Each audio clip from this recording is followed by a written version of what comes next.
Il y a un an, quand on m'a demandé de choisir un joueur de Serie A que l'AC Milan voulait, c'était celui que j'avais choisi. Il est le milieu de terrain moderne complet et l'avoir est un rêve pour de nombreuses équipes. Malheureusement, il n'est pas possible de le signer. Rêver d'un joueur qui vaut autant d'argent, c'est pas possible pour nous. Voilà ce que Leonardo disait de Milinkovic-Savic lorsqu'il était à Milan et sous la menace du fair play financier. Aujourd'hui, Leonardo est au PSG. Les moyens sont bien plus importants qu'à Milan, mais limités pour cet été. En revanche, il y a quelque chose qui n'a pas bougé. L'intérêt de Leonardo pour Savic, qui n'est plus approuvé, est connu de tous.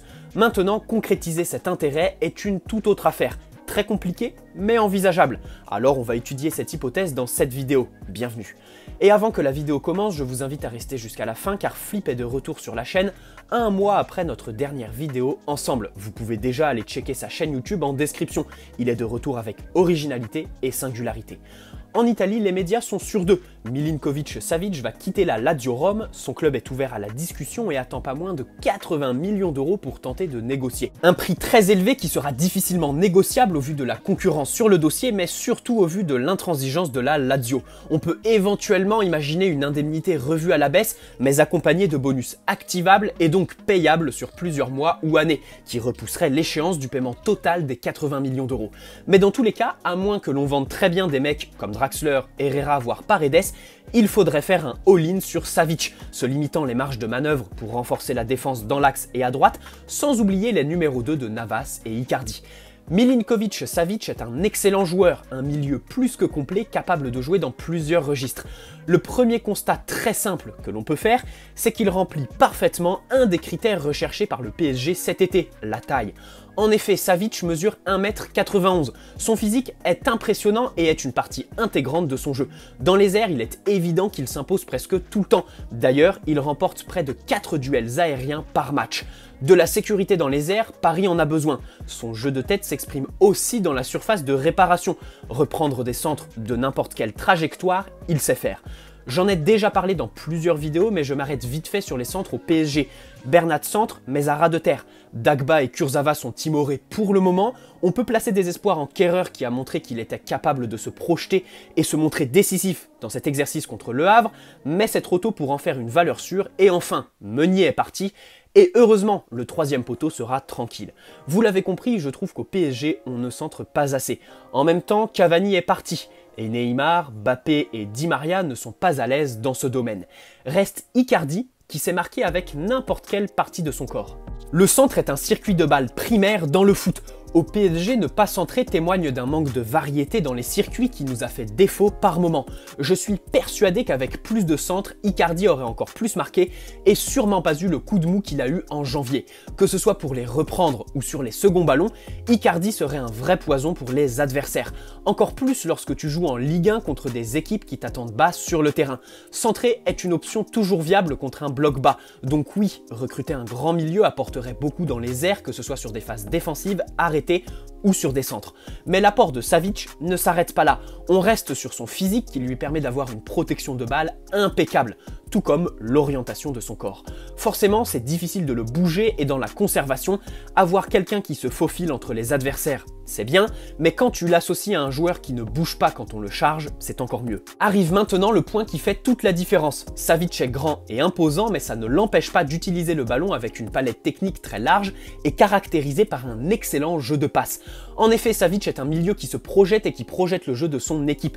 Il est capable de jouer 8 dans un registre de box-to-box ou en tant que numéro 10. Il est capable de faire progresser le ballon grâce à sa conduite de balle, sa vitesse et son physique qui l'aident à conserver. Mais son jeu long est tout aussi intéressant et c'est ici qu'on peut faire le rapprochement avec Paul Pogba. Savic est capable de distribuer les ballons par des passes en profondeur ou renverser le jeu par des transversales téléguidées.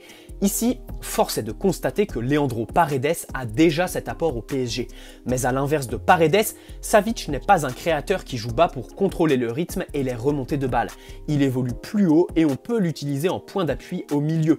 Et pour illustrer ça, j'ai pensé à une situation anodine qui le serait moins si Savic venait au PSG, les 6 mètres de Keylor Navas. En effet, nos défenseurs centraux sont très bons à la relance, les longs ballons de Marquinhos, les passes de Thiago Silva qui cassent les lignes, et les risques que prend Kimpembe pour progresser ballon au pied nous donnent une très belle diversité des registres à la relance chez nos défenseurs. Donc, Keylor Navas peut jouer court. En revanche, si on imagine des longs 6 mètres, l'étau se resserre au niveau des solutions. Sur les côtés, Bernat, Neymar et Di Maria n'ont pas le physique pour négocier des duels aériens. Si on se recentre un peu, on se rend compte que la situation est la même. Marco Verratti et Idrissa Gueye ont le même problème que Di Maria et Neymar. Ils n'ont pas un gros gabarit. Paredes pourrait jouer dans ce registre, mais il joue trop bas sur le terrain pour l'envisager. On peut penser à Ander Herrera, mais il faudrait déjà qu'il soit plus régulier que Péfut, et c'est pas gagné pour notre porte-parole préféré. Et enfin, la feignasse n'a rien à faire dans l'équipe type, il n'entre pas dans nos plans. Au final, on se rend compte que sur des situations de gelon depuis la surface de réparation, le PSG n'a pas ce point de fixation et d'appui. Le joueur capable de reprendre un dégagement de Navas en orientant le jeu par une tête ou en prenant le temps de contrôler. Savic serait ce genre de milieu. Au niveau défensif, Savic est intéressant, mais ce n'est absolument pas le domaine où il excelle. En tant que box-to-box au physique avantageux, on retrouve évidemment son aisance et sa présence physique au duel, mais aussi son gros coffre et son endurance.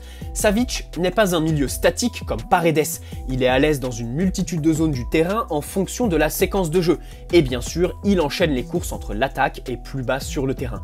Il contribue grandement au repli défensif de son équipe grâce à sa réactivité, son anticipation, sa vitesse et bien évidemment son appréhension du duel. Vous l'avez compris, ce n'est pas un milieu à vocation défensive, mais il sait se projeter et conclure. Dans le dernier tiers, il est très à l'aise, même si ses statistiques ne sont pas très régulières d'une saison à l'autre.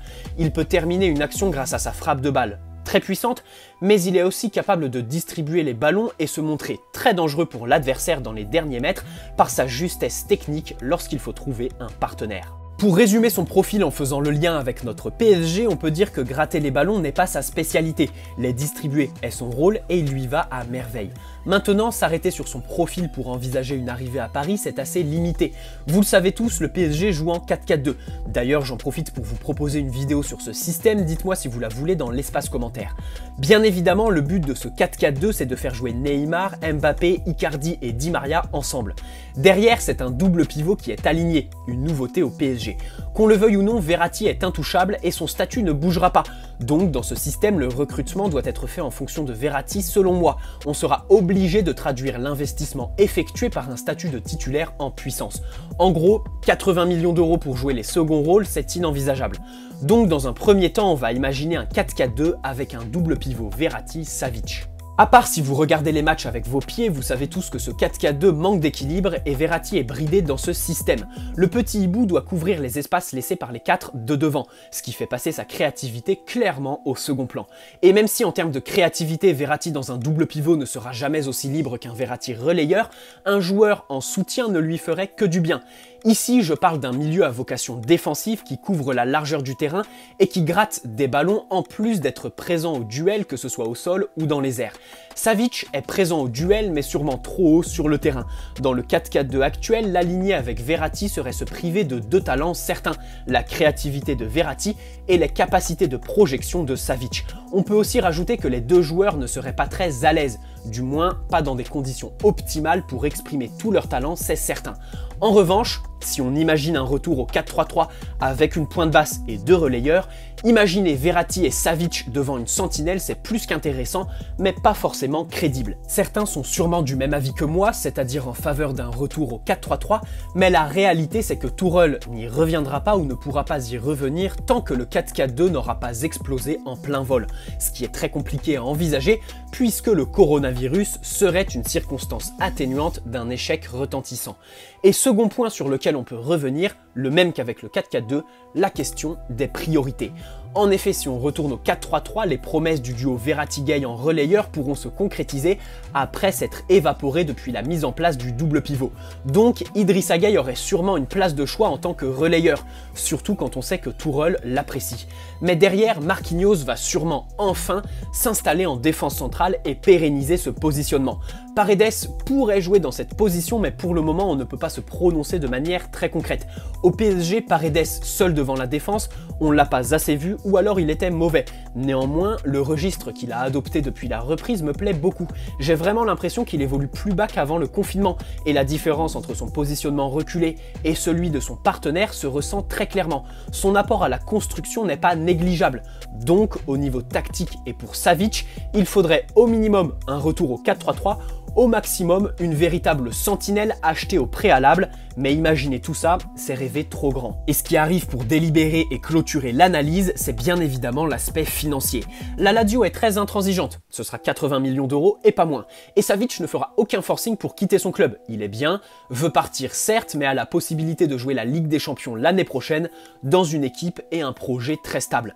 Donc les scénarios imaginant Savic forcer son départ, on les range. Dans un premier temps, on peut déjà constater que 80 millions d'euros, même si on ne le connaît pas, on sait pertinemment que le budget serait plus que limité après une telle opération. Acheter Savic nous limiterait considérablement dans la recherche d'un latéral droit, de remplaçants pour Navas et Icardi et éventuellement en défense centrale. Ensuite, on peut se questionner sur l'investissement en lui-même.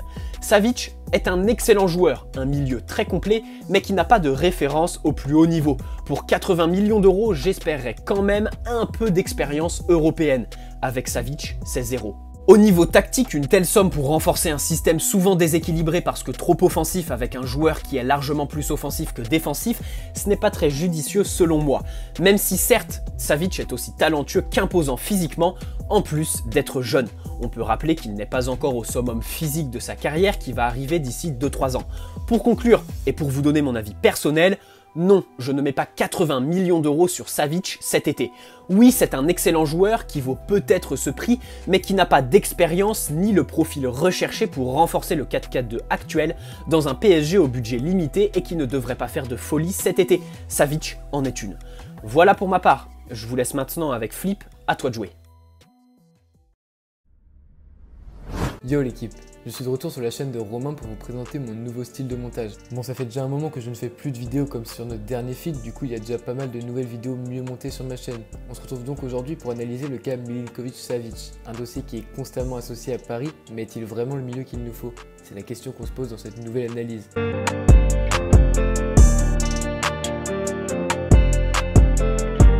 Pour répondre à notre question, il faut d'abord analyser rapidement les besoins de Paris au milieu de terrain, pour voir si le profil colle réellement.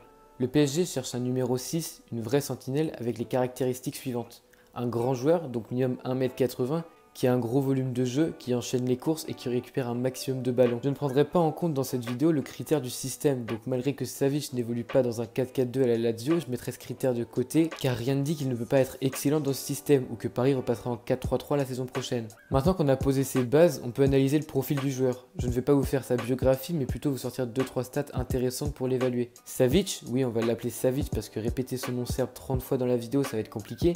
C'est 5 saisons déjà à la Lazio, il est arrivé à l'âge de 20 ans et en a déjà 25. On peut donc encore le qualifier de jeune joueur par rapport à la moyenne d'âge du Paris Saint-Germain qui est de 26 ans. Le milieu serbe est associé à Paris depuis déjà 2 ans, mais est de plus en plus cité car c'est un profil qui plairait énormément à Leonardo depuis qu'il est de retour comme directeur sportif. Il y a 2 ans, le joueur sortait d'une énorme saison. Tous les clubs se l'arrachaient mais il est finalement resté à la Lazio. Une preuve de maturité, il ne s'est pas envolé directement chez un gros d'Europe. Mais aujourd'hui, on peut se poser des questions sur ce choix.